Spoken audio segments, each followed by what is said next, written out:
ఇప్పుడు మన మీద ప్రవచన వాగ్దానము ఎప్పుడు స్టార్ట్ అయింది చెప్పండి? జగత్తు పునాది వేయబడక మునిపే. దావీదు అంటాడు, ఇంకా నేను పిండముగా రూపించబడక మునిపే నీ కనులు నన్ను సూచన. ఈరోజు మన జీవితానికి విలువలేదంటారు చాలామంది. మన జీవితానికి ఈ కారణజన్మలం కాదండి, ఏదో ఒక్కరిద్దరు పుడతారంటారు. కాదో, దేవుడు పిలుచుకున్న ప్రతి ఒక్కరు, అపోస్తలుల 2:39 రాస్తుంది, ఈ వాగ్దానము మీకును మీ పిల్లలకును దేవుడు పిలుచుకున్న ప్రతి వారికి అని దేవుడు అద్భుతమైన వాగ్దానాన్ని యోయేలు గ్రంథం 2:28 చెప్పిన మాటని తిరిగి పెంతెకొస్తు ఉద్యమంలో దేవుడు అపోస్తలుల 2:39 తిరిగి జ్ఞాపకం చేయలేదా? మనము కడవరి ఉజ్జీవానికి మనము కారకులం కాదా? Is that not prophecy for every one of us? Realise there is a prophetic plan and purpose waiting for fulfilment, waiting for manifestation.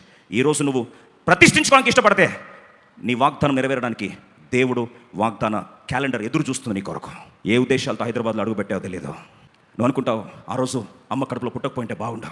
యోబంటాడు, నా తల్లి గర్భంలో నేను పుట్టకపోయింటే, నాకు జన్మదినం లేకపోతే బాగుండా. అదాన్ని అనే మాటలు ఈరోజు దేవుని ప్రవచన మాటలు నీ మీద ఏలాడుతున్నాయి. నీ ద్వారా కొన్ని కోట్ల మందిని ప్రభావితం చేయాలని 309 సంవత్సరాల క్రితం ఉంటేనే యోషయ ఎగ్జైట్ అయిపోయి అసలు చెలించిపోయి కదిలిపోతా ఉంటే, ఈరోజు జగత్తు పునాది వేయబడక మునిపే దేవుడు నీ పట్ల ప్రణాళికలు కలిగి ఉన్నాడని దావీదు మాటిమాటికి కీర్తనలో జ్ఞాపకం చేయడమే కాదు, గర్భంలో నేను రూపించక మునిపే నిన్ను ఎరిగి తిని, నీవు గర్భంలో నుండి బయలుపడక మునిపే నేను నిన్ను ప్రతిష్ఠించి తిని, జనములకు ప్రవక్తగా నిన్ను నియమించి తిని.